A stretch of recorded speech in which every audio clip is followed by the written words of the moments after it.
So coming in at number 8, Eric Bitonti, scout the stat line, 8th third baseman for 2024. Bitonti, a prep bat taken by the Brewers in 2023.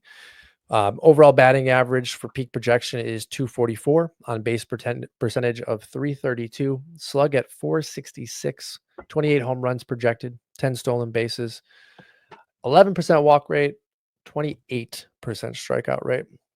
Doc, I love Bitonti, but you go ahead and start this off. Me go ahead. My brother in Christ.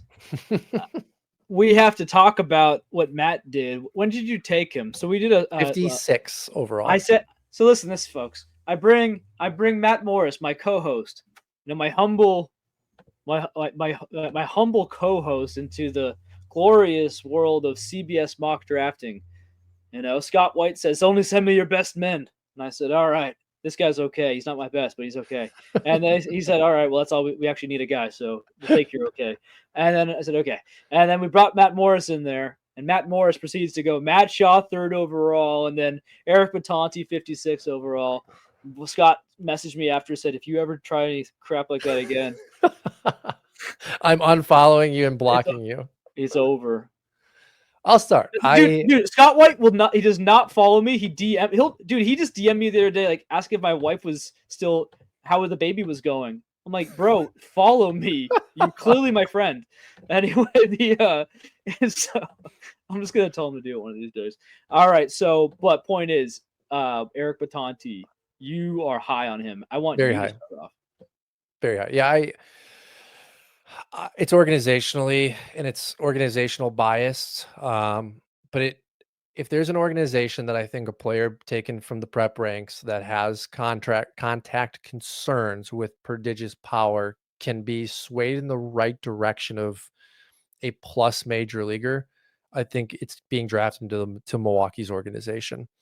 Now, we've had our concerns with Wilkin and his numbers. Like, I would have said the same thing about Wilkin. We've talked about him at length, but Bitonti this season is going to be his age 19th year. Like, he's 19 years old. So he has the ability to project and grow. Let's just say 3 seasons, 19, 20, 21, maybe making the major leagues at 21 or 22. That's 3 full seasons of development within Milwaukee's organization. The power is definitely there. One of the best power grades in the minor leagues. He has shown the ability to hit for average at complex at 320. He didn't have a great A-ball experience in 28 games. He had 221. Did have 8 home runs. On base percentage also struggled a little bit at 318. But I'm in for the age. I looked at Bitonti, and if you put him in this past draft class where his age to level would have fallen still on kind of the moderate side. I mean, we had a first rounder in this past class prep bat that's already 20. Bitonti would have been a guy that I think is probably taken in the first round. I think you're talking about a guy that's arguably taken in the top 15 FYPD picks, if not fringe, maybe top 13.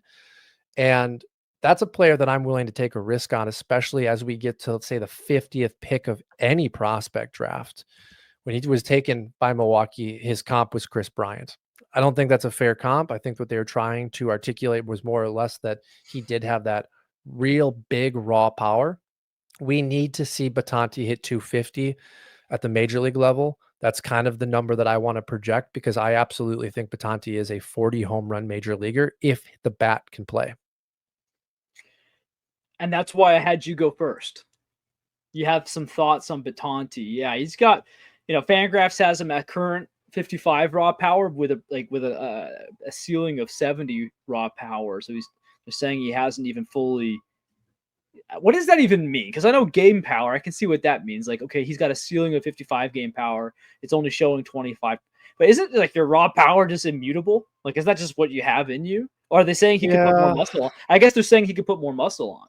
I've always found it odd to compare the two, because you would just think that, like, when you're projecting power, it would just be power. But I think what they're really doing now is looking at batting practice compared to game power. I think that's I know raw power versus game power. I'm saying they have game power 25 actual versus 55. He could get to that in the game. The metrics that Fangraphs gives us are fantastic, but as far as grades, I completely agree. I'll make a list and we'll publish it, as we get closer to the season. I feel pretty strongly that Eric Batonti's in my top 5 for minor league power. Interesting. Well, so they're actually giving a compliment here. The raw power, they're saying, well, what I'm trying to get to here is I'm saying it says his raw power is currently 55 and he could get to 70 raw power. That's a pretty good compliment.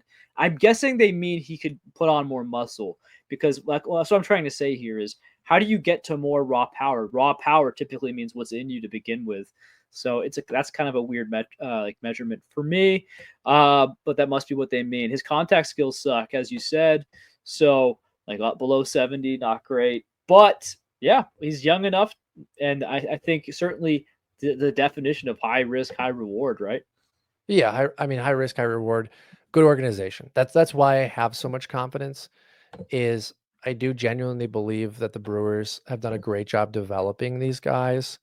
And if there's someone that's going to take a Batanti style profile, I would rather it be Milwaukee than teams that don't have the same bat speed training, that don't have the same, labs that they're bringing these guys into. Like Milwaukee has done a really good job. Now, Batanti could get to double A in a couple of years here and hit 220 with an on base percentage of 390. And we're talking about a guy that I look like a fool for taking 56 overall and Scott White and Chris With an Towers. OBP of with an OBP of 390. No, 290.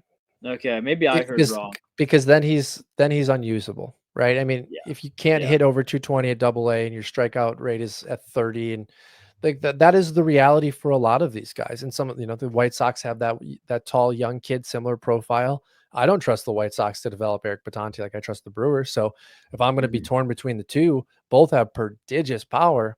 I'm going to more or less lean Milwaukee.